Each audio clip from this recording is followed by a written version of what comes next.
El enemigo más mortal del Imperio Romano no era un ejército, no era una rebelión, una economía en decadencia, ni siquiera la corrupción. Era una fuerza microscópica que acabó con millones, sin previo aviso, sin piedad. ¿Qué pasa cuando la civilización más poderosa de la Tierra es puesta de rodillas por un asesino invisible?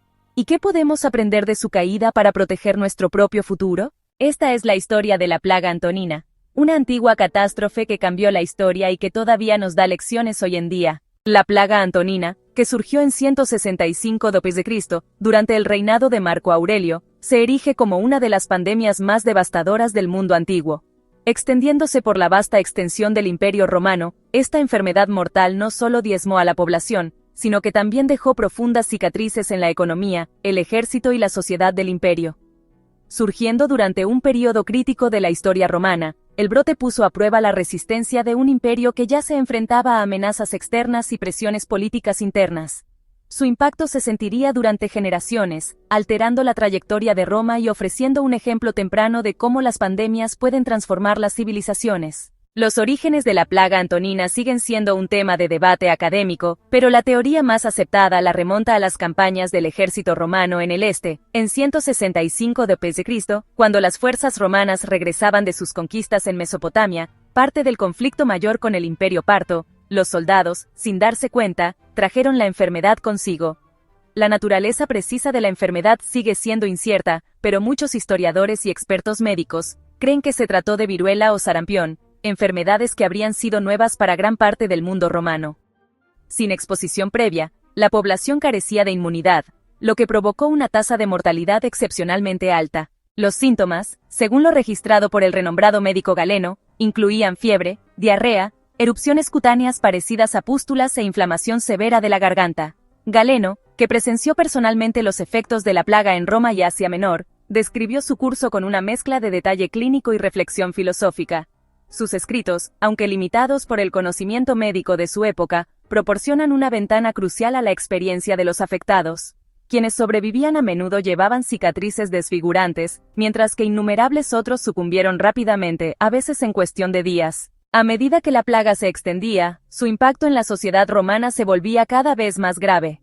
Las ciudades, densamente pobladas y llenas de comercio, se convirtieron en caldo de cultivo para la infección. Sin comprender la teoría de los gérmenes, los romanos buscaron explicaciones a través de la religión, la filosofía y la astrología, culpando a la ira de los dioses o a las desalineaciones celestiales por su sufrimiento. El brote fue tan severo que, en su punto máximo, se estima que cobró hasta 2000 vidas por día, tan solo en Roma. En todo el imperio, millones perecieron, con estimaciones de muertes totales que oscilan entre 5 y 10 millones de personas, aproximadamente del 10 al 20% de la población. Una de las consecuencias más inmediatas y graves de la plaga fue su efecto en el ejército romano. Las legiones, una vez una fuerza imparable que había expandido las fronteras de Roma durante siglos, se encontraron debilitadas desde adentro. Los soldados infectados murieron en masa, y los que sobrevivieron a menudo estaban demasiado débiles para luchar. Los enemigos de Roma, incluyendo las tribus germánicas y los rivales orientales, aprovecharon este momento de vulnerabilidad, lanzando incursiones e invasiones que Roma tuvo dificultades para repeler. La tensión defensiva dejó territorios clave expuestos, y obligó a Marco Aurelio a reclutar de fuentes menos experimentadas, incluyendo esclavos y gladiadores, para llenar las filas. Esta dilución del ejército, otrora disciplinado, tendría repercusiones duraderas en la capacidad de Roma para defenderse en las décadas siguientes.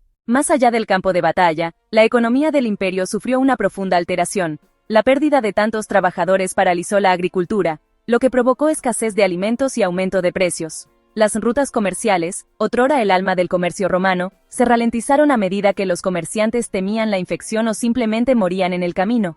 Con menos contribuyentes y soldados para sostener el Estado, la tensión financiera se profundizó, obligando al gobierno a devaluar la moneda, una señal temprana de los problemas económicos que luego plagarían al imperio. Incluso la clase dominante no era inmune. Se cree que Lucio Vero, el coemperador junto con Marco Aurelio, fue una de las víctimas de la plaga, lo que complicó aún más el liderazgo de Roma en un momento de crisis. Religiosa y culturalmente, la plaga antonina marcó un cambio en las actitudes romanas. Los rituales religiosos tradicionales y los sacrificios se intensificaron a medida que los ciudadanos desesperados buscaban la intervención divina. Algunos recurrieron a cultos mistéricos orientales, mientras que otros encontraron consuelo en los movimientos religiosos emergentes, incluido el cristianismo, que enfatizaba el cuidado de los enfermos y la promesa de una vida futura. Aunque todavía era una religión minoritaria en ese momento, la respuesta cristiana a la plaga, mediante actos de caridad y cuidado de los enfermos, se citaría más tarde como uno de los factores de su creciente atractivo. Galeno, quien huyó de Roma durante lo peor de la epidemia, pero luego regresó, jugó un papel clave en la documentación de los efectos de la enfermedad. Sin embargo, las soluciones médicas seguían siendo esquivas.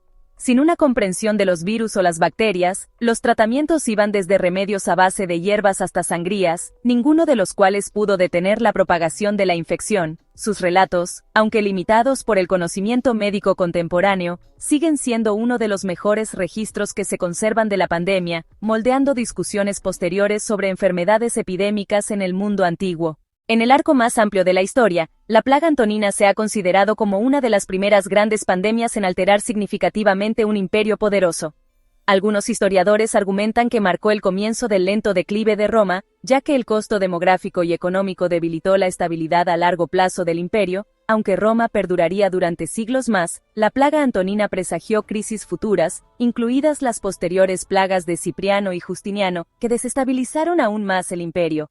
Cuando se compara con otras pandemias históricas, como la peste negra del siglo XIV o la plaga de Justiniano del siglo VI, la plaga antonina comparte sorprendentes similitudes en su impacto social. Cada uno de estos brotes provocó escasez de mano de obra, turbulencia económica y cambios en las creencias religiosas. Sin embargo, la plaga antonina se diferencia en que golpeó en un momento en que Roma todavía estaba cerca de la cima de su poder, haciendo que sus consecuencias fueran más una señal de advertencia que un colapso inmediato. A pesar del sufrimiento que causó, la plaga antonina representa un momento crucial en la historia mundial, demostrando cómo incluso los imperios más poderosos son vulnerables a las fuerzas de la naturaleza. Sirve como una lección temprana sobre la fragilidad de las sociedades humanas frente a las enfermedades, una lección que sigue siendo relevante en los tiempos modernos. Ya sea a través de la guerra, la economía o la cultura, las reverberaciones de esta antigua pandemia nos recuerdan que la historia a menudo está moldeada no solo por reyes y conquistas, sino por las fuerzas microscópicas que se mueven invisibles por el mundo. Los dejo para que discutan en los comentarios. ¿Podría haber sobrevivido Roma más tiempo si esta plaga nunca hubiera ocurrido? Pueden apoyarnos suscribiéndose si aún no lo han hecho. Cuídense, cuiden a sus seres queridos, y nos vemos pronto en otro video.